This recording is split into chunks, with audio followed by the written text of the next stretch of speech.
Hey guys, welcome back. So today I have a bunch of notes here from the 2023 garden, and I am really excited to kind of share all things and recap the garden this year. We officially had our first frost at the beginning of this week, and it completely took things out. We had some pretty low lows. We ended up getting as low as 23 this week.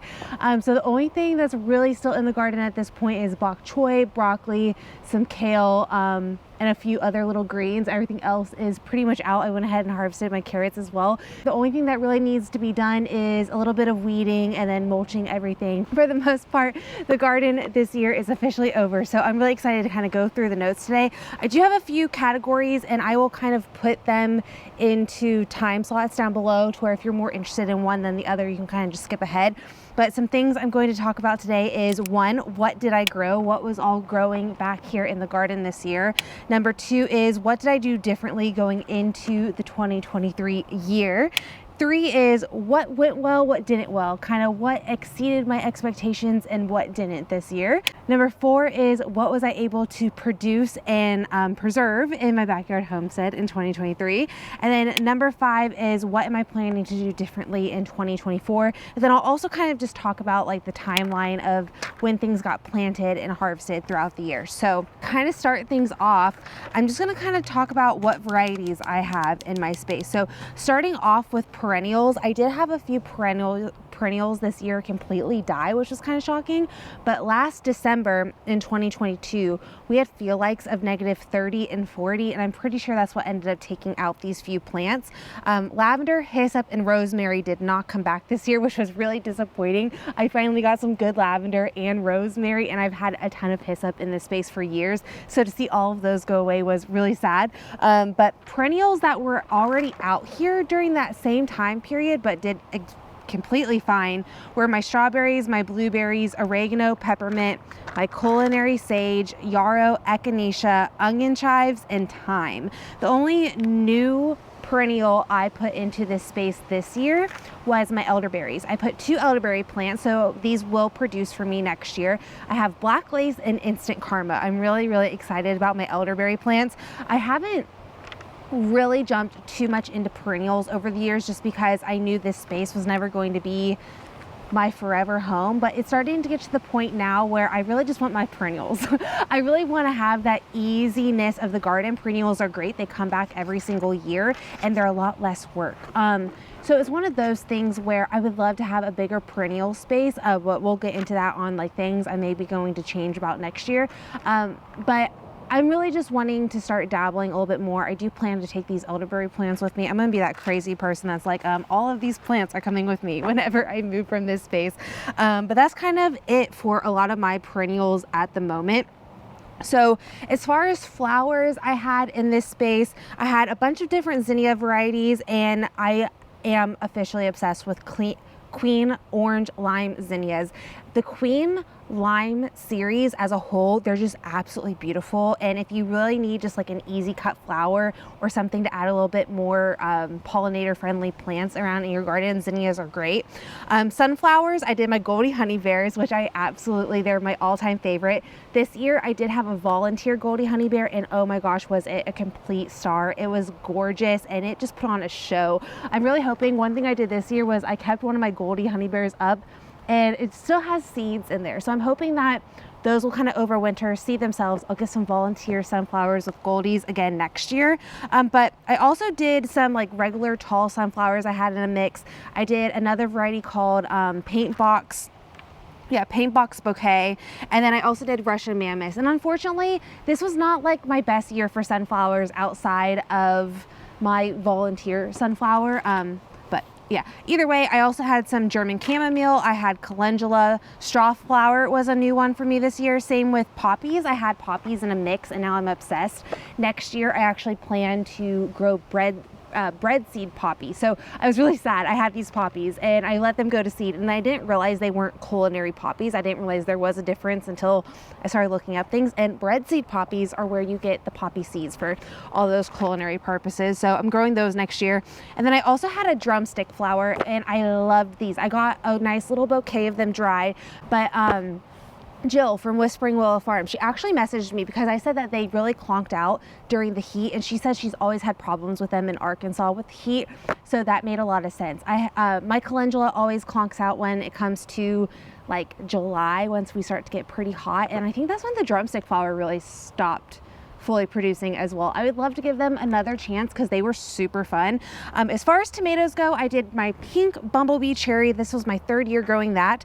I had San Marzanos, Supremos, and Plum Regals. For carrots, I had a pelleted variety. It was a hybrid called Najova. I did a lot more hybrids this year, which we'll get into. Garlic was just kind of a cluster of all my old seed garlic. I have no idea. I know that there was some Chestnut Red, German Fire, German White, I think, Northern White. So it was just a cluster of everything. But onions, I did originally plant out 4 different varieties. I didn't plant them out. I started them inside, and then I made the decision I was only going to plant out 2 of them, which ended up being Calibra, which was a new variety for me this year. Is a long storage intermediate day variety. It's supposed to last 6+ months. It's still storing great in my basement. I grew 143 of those, which was really cool. I also grew the red Cabernet, which the red Cabernet was my 3rd year growing these. And honestly, I'm not too impressed, and I will not be growing them again next year. Broccoli was a new one for me this year as well, and it performed amazing. It was called the Bell Star. This is a hybrid variety from Johnny's. In the description of this broccoli, it had strong, stress tolerant, and that was something I really wanted to look into because my broccoli would tend to bolt every other year I tried to plant it in the spring because we would end up just getting hot. And this broccoli did really great. So I really loved that variety. For potatoes this year, I did a Kennebec Russet, which I chose those because of their blight resistant abilities, and all around it's just a standard potato. And then as far as my trellis tunnel this year, I had loofahs, honey nut squash, which I've grown the last 2 years. It's vine borer resistant, but let me just tell you, between the loofah and the honey nut squash, I had a crazy amount of squash bugs this year. We ended up getting through though, and I got a good amount of squash. Hal's Best Jumbo Cantaloupe. This is an heirloom variety that I've grown the last few years, and I grew my ones this year from seed I saved the previous year, and that was really cool. I love this cantaloupe variety. Most of them end up being bigger than my head, and the flavor on them is superb. I grew Sugar Baby Watermelon. This was my 1st year for watermelon, and I'm not sold. I'm not sold on the watermelon, especially with how limited space I have. So we will see if that ends up coming back next year, but right now I'm thinking watermelon might not. And then as far as cucumbers, I did a greenhouse variety this year, which was also a hybrid called Excelsior. So then I had a few more other varieties: okra, Clemson Spinus. As far as peppers go, I get questions on this often. I grow Hungarian Magyar, which is my paprika variety. I make all my paprika powder in. I did bell peppers, jalapeno serranos, and then cayennes, which the cayennes, I did a variety called Red Rocket, and I will not be growing that variety again. I'll talk about that in a little bit. But as far as herbs go, I also had some white sage, basil, dill, cilantro, and then some light mentions. I had a bunch of different green bean varieties: zucchini, kale, lettuce, spinach, cabbage, and krabi. So now moving on to the few things I did differently going into the 23 season. So one thing I did was I chose a lot more hybrids over heirlooms this year. So I really wanted to choose more hybrids for their adaptability purposes and resistance amongst some diseases. That was one of the main reasons why I chose a lot of hybrids. And honestly, I was really impressed with most of my hybrids I chose this year. But with that being said, there were a few of the hybrids I chose I wasn't like the biggest fan on, mostly my tomato varieties. The Supremo and the Plum Regal, I don't know if it was necessarily their problem or more my problem. They started off really strong, and then it ended up just getting hot. And when it gets really hot like that, my tomatoes are always one of those things that don't really do well. So I might give the Plum Regals a chance again. Unfortunately, I wasn't like super, well, actually no, the Plum Regals were the ones I wasn't like super impressed with because they were supposed to have a little bit more of a blight resistibility to them, and I did not find that to be all that true.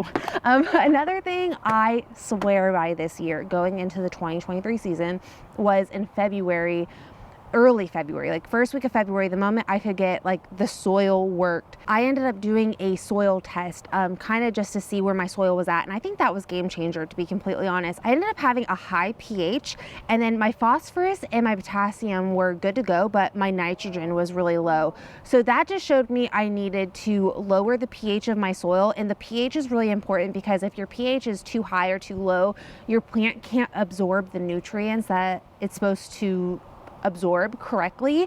So I did that, and then I also just did a lot of blood meal and stuff to help with the nitrogen and worm castings. I swear this made such a huge difference for me, and complete game changer. 100% do a soil test, especially if you have like older soil like I do. Like, this isn't my first year with this soil. It wasn't new compost. I knew the nutrients were going to be stripped or kind of out of whack. So that was another thing. And then I also kind of timed my seed starting a little differently. I held back a lot, and then I didn't have as much big seedlings. I had a lot more room in my seed starting area because I didn't have a bunch of seedlings. I didn't even use my whole other rack of lights because I just timed everything out a lot better. I really wanted to go into seed starting, kind of pushed back. So my average last frost is mid-April, but I timed everything out where it would not be planted till that first week of May. So even though I would be 6 to 8 weeks out from my last expectant frost, I pushed that back another 2 weeks to where that would have been what it would be in May. So just to keep that as a note, if you are doing any type of seed starting, that might be something you want to consider if you had that problem. And then the only other thing I really did throughout the season that was a little different that I wanted to lightly mention was I was a lot better about feeding my plants on a timely schedule. Yeah, this was something I didn't do for years. And again, since my soil is not new, I really wanted to make sure I was feeding my plants correctly. And I really do think that made just, again, a huge difference. Obviously, if your plants are struggling for nutrients, they're probably not going to do too well.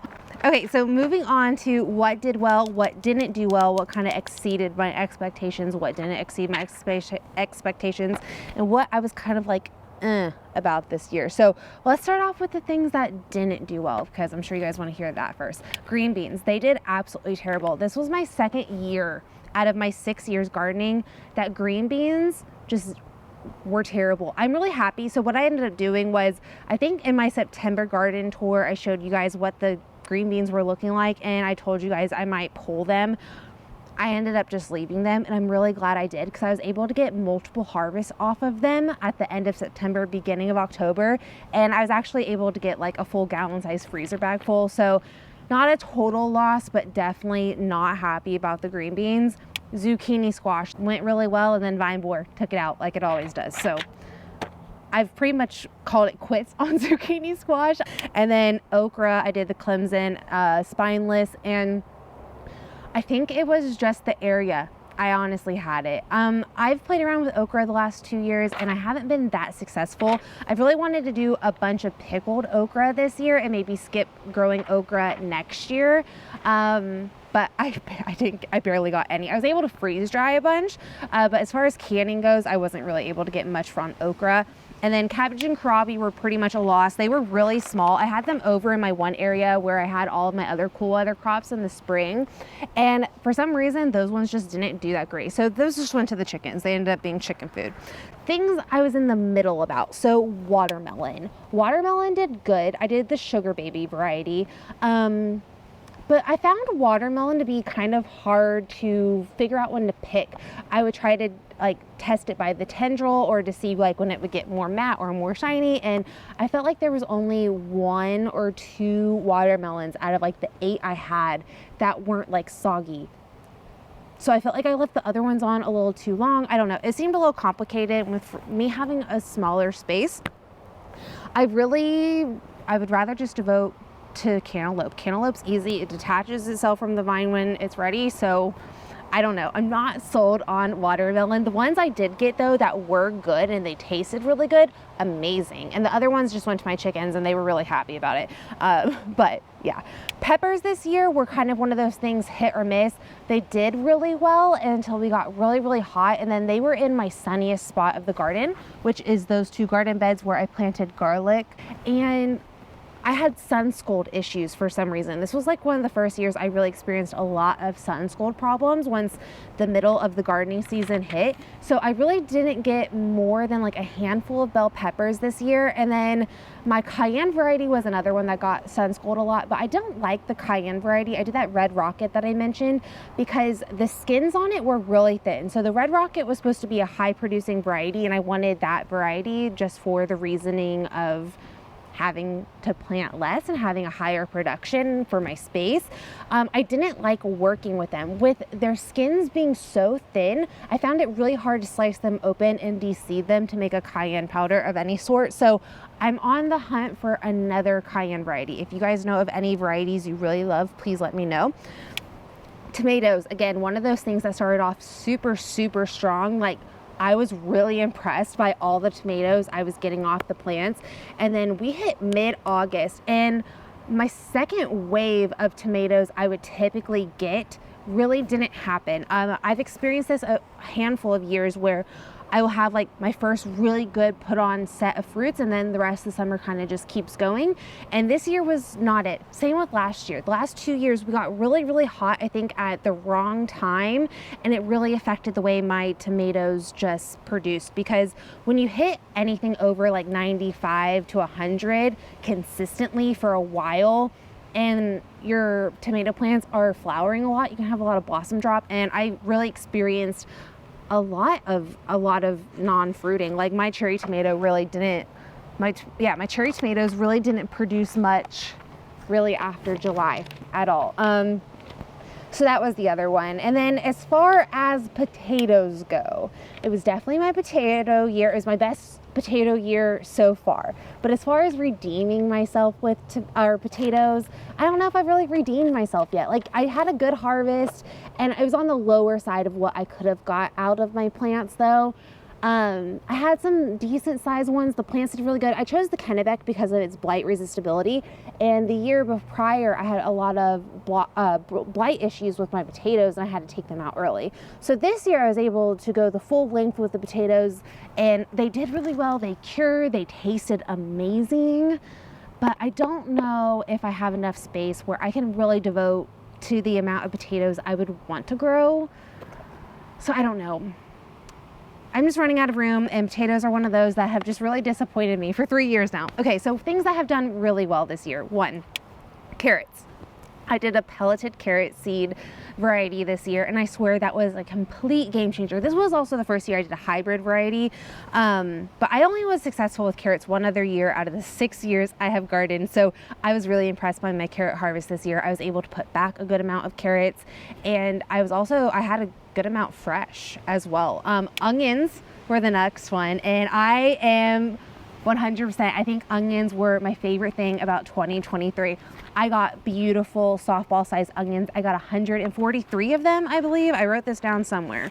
143 onions that were all baseball to softball size, more on the softball size. So impressed. They're storing amazing. I've made a bunch of onion powder out of them. I use them all the time. I love them. I also love that onions and garlic are one of those things that you cure, in squash, you cure it, you set it and forget. You don't really have to do much preserving once you're done harvesting.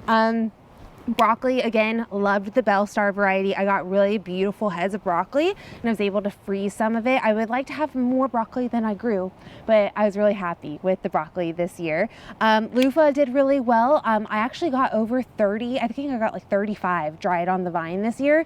I ended up having around 85 loofahs total, which is about 30 more than the last year. I don't think I'm going to be growing loofahs again next year though, which we will also talk about. Honey nut squash was another one of those that did really, really well outside of just having to deal with squash bugs all season long. Oh my gosh, what a complete headache. Cantaloupe, again, really happy because the House Jumbo, I saved those seeds, and I got some really amazing cantaloupes this year. My Volunteer Goldie, highly impressed by that one. I loved that.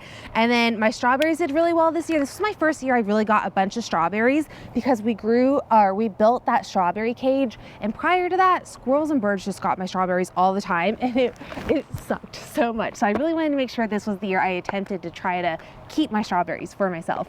And then I had really good luck with cilantro, and then also I had really good luck with garlic as well. I got over like 200 something heads of garlic. Okay, so I thought this would be a fun thing to cover on what I was able to preserve out of the backyard this year, because I'm always curious about how much people can get out. So this is everything I was able to preserve and put back. This isn't like everything I used fresh as well. So hopefully that gives you kind of an idea of what I was able to get out of my space this year. I am also going to include the chickens in this because I was able to freeze dry. Let me just start off with I was able to freeze dry 12 dozen eggs on top of the eggs we used fresh every day this summer from having 8 backyard chickens. I also got around 20 honey nut squashes, 143 onions, over 200 heads of garlic. I got 19.5 quarts of tomato sauce. I got 7 pints of crushed tomatoes, 22 pints of salsa, 12 pints of freeze-dried cherry tomatoes, 8 pints of freeze-dried carrots, 5 pints of freeze-dried okra, 1 pint of freeze-dried bell peppers chopped. I got 6 8-ounce jars of paprika powder, which that should really last us the entire year.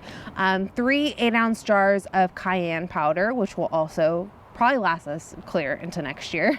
1 pint of onion powder, 1 pint of garlic powder, a few quarts of dried basil, dried oregano, dried strawberry leaves for tea, dried chamomile for tea, dried calendula for skin salves, 7 pints of canned pickles, also a few half gallons of fermented pickles, and then also dried peppermint for tea, dried culinary sage, and I also made dried white sage bundles to like smudge with and all that. So I was really excited about that. But that was, I believe, everything I really preserved this year. I didn't do any type of pickled peppers this year because I had so many from the year before.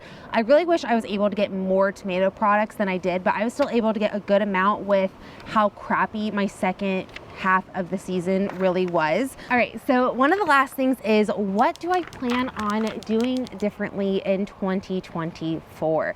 Which is honestly a great question. I do know I'm probably going to take a year off of squash and loofah. I really need to kind of prioritize my spacing a little bit back here a little better, and I also would like to take a year off of squash bugs. Honestly, they were really, really annoying. Whoop, oh boy, I just found 3. 1, 2, 3. Got you. They love to hide in the dead leaf patches. They blend in really, really well. I also will move around the fruit. Oh, see, Exhibit A, here's 2. Man, they keep going opposite. Oh, here's another one. And I might use this space for either green beans or doing all tomatoes. I'm not quite sure yet. I would like to have a whole perennial space, and I think my in-ground space would work really well for that. But I don't know if I really want to establish like a ton of perennials. Again, it's one of those things where I've always said this for years, and then we've ended up living here way longer than we ever anticipated. So I would like to go ahead and keep making this more of my forever space, even though it won't be my forever space, just because I want to grow the things I want to grow. I might dabble a little bit into my front yard space. As much as I really don't want to, it would give me almost double the current amount of space I have, and it gets really good sun. It gets way better sun than the backyard. I'm not sold on gardening in my front yard and bringing that attention to my front yard.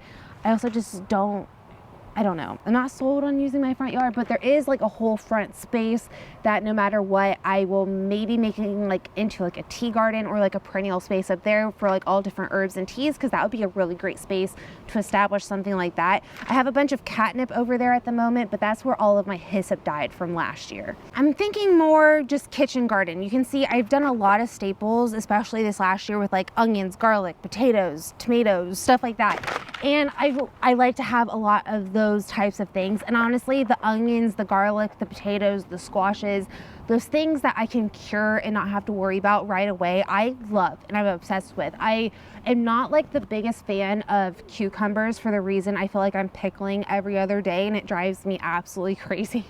I don't even like pickles, but that's definitely for my husband. I do like cucumbers though. I like cucumbers on sandwiches and stuff like that. But there's certain crops that are just a little bit more annoying to preserve than others. Tomatoes you have to be kind of on top of and whatnot, and just the onions, the garlic, like anything you can cure and kind of just set off, it's so nice. And I love having that in my space. But those are kind of like the touching points. I'm currently making plans as we speak, and obviously I have planted out my garlic. I will be able to plant out a little bit more garlic than I initially did in the very beginning. Like I told you guys, I have a little bit more I'm thinking I'm gonna have access to. But as I was starting to kind of write out my space, my plans, I'm not sure if I want to try more like companion style planting again, or if I want to keep them all separate like I have been. I've dabbled in a little bit of both. And I found that when you keep crops a little bit more separate, it's a little bit easier to figure out their needs or amend soil in a way for that type of plant. But I do like the ability of doing a little bit more companion / like high yield planting. But I also have done that, and then I ran into like, yeah, there's a lot of different things to consider as far as what I might do differently, but we'll see. Those are a few things I'm looking into and starting to plan out. But let me kind of just give you guys the timeline of how everything went this year, so you can get an idea of when I started plants, when things were harvested and stuff like that. So in January, I planted my onion seeds the very first week of January. January was a little bit late for me. I planted them out Christmas week, the week or the year before. Pretty much that very middle of winter is a good time to get your onions planted. I can't remember exactly. I think it's like 12 weeks before. I did it January 4th, and they got planted out the first week of March. So they were only inside for an 8-week period, and then they got planted out. I also started my peppers the very last week of January, which is something I'm not going to do. I'm going to push back my peppers probably like a week or two.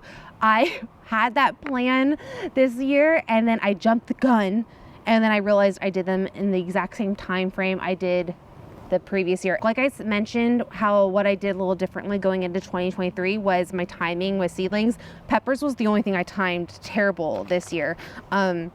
But February, I did my soil testing, and then I started all of my cool weather crops in mid-February. As far as March goes, I planted out my onions March, 6 weeks before my average last frost. I did have to cover them once. We had a few nights where our lows were 18 and 19, and that's just a little bit too cold for onions. They did get a little bit damaged, but they rebounded great. I think putting them out 6 weeks instead of 4 weeks, because in previous years I would plant them out about 4 weeks before my last average frost. That 6 weeks, I just feel like it really helped, especially with that bulb development and the daylight hours increasing and whatnot. So that's kind of my little tidbit on onions there. And then I ended up harvesting. I'll just kind of jump the gun with the onions since we're talking about it. I harvested my onions the last week of June. I was shooting for the first week of July, but the onions started to show signs of falling down and had a bunch of rain on the way, so I wasn't going to leave them. But as far as March goes, mid-March I started my tomatoes 6 weeks before May 1st, and also my herbs and my loofah. So I started my loofah 6 weeks before May 1st as well. Nothing else too much. I planted out cool weather crops around March 20th, and I got my soil testing results back, and I amended all the soil. As far as April goes, nothing too crazy. I did my last set of seed starting 4 weeks before my plant out date, which was mostly my flowers and stuff like that. And then I also planted out my potatoes 2 weeks before my last average frost, which was beginning of April. You can get away with planting your potatoes a little bit early before your frost, just because it takes a little bit for them to reach that soil, and then you can mulch and they'll be completely fine. So keep that in mind if you're gonna do potatoes next year. For May, I got the garden planted out the very beginning of May. And as far as crops starting to come in at this point, I had strawberries and lettuce. I also had just various greens, garlic scapes, and I added my bird bath, which was fun. In June, I harvested my garlic the 7th of June, which was a little bit earlier than previous years, but they were really starting to die back. I still got a really good harvest out of them. I found that there's a few week window, really. We ended up kind of getting warm, and we stayed warm, and I think that's what kind of allowed that harvest to be a little bit earlier this year. I was getting blueberries at this time, lots of drying of calendula, and peppers were really starting to come on. My onions were bulbing up, and I did spoon out my onions. I would kind of push the soil away from my onions as they were bulbing out to kind of help. Not too much where you're disturbing roots, but just pushing that soil a little bit to kind of help them with their bulb development. And then again, I harvested my onions June 30th. As far as July goes, that's always my favorite month, as you can tell. I did plant out more green beans where my onions were, and again, the green beans weren't really that great. My garlic got done curing. I had a lot of preserving to do in July, tons of squash bugs, and I started all my fall seedlings in July as well. And as we move on, potatoes got harvested in August. I planted out more fall stuff at that point, lots of preserving, and I started some of the garden cleanup in the end of August. All my determinate tomatoes came out at that point and stuff like that. As far as September goes, things really start to slow down here in September, especially since we got all that heat in August. A lot of things really weren't producing in September like they have in past years, so things kind of started to slow down quite a bit in September going into October here. And I did a little bit more cleanup, and I harvested all my squash. I did my white sage, and I did have lettuce bolt because we did end up staying a little bit warm. But yeah, other than that, I've planted my garlic on October 27th, and that was kind of the year. There's always something to learn when it comes to gardening, and every year is so different when it comes to how the weather really interacts with you. I think this year was a really good year. There were definitely problems I faced, but overall, I felt really comfortable in my ability of being a gardener. I think year 5 into year 6, and this was year 6, I really started to get a groove into gardening. I still have tons of learn, and there's always things to learn every year because it's always changing with how things do and what does well. Yeah, some years I have amazing harvests, and then other years I don't have amazing harvests, and it really just depends on what I'm growing. This was overall a really great year, and I have really started to max out my space. I think going into next year, another thing I would really like to do is maybe try to find ways I can add even more, which I don't know is really possible or not. I don't know. There's a lot I need to consider for next year, but I'm really overall happy with how the 2023 year went. I hope you guys enjoyed hearing today's recap. I will see you guys all in the next video. Bye.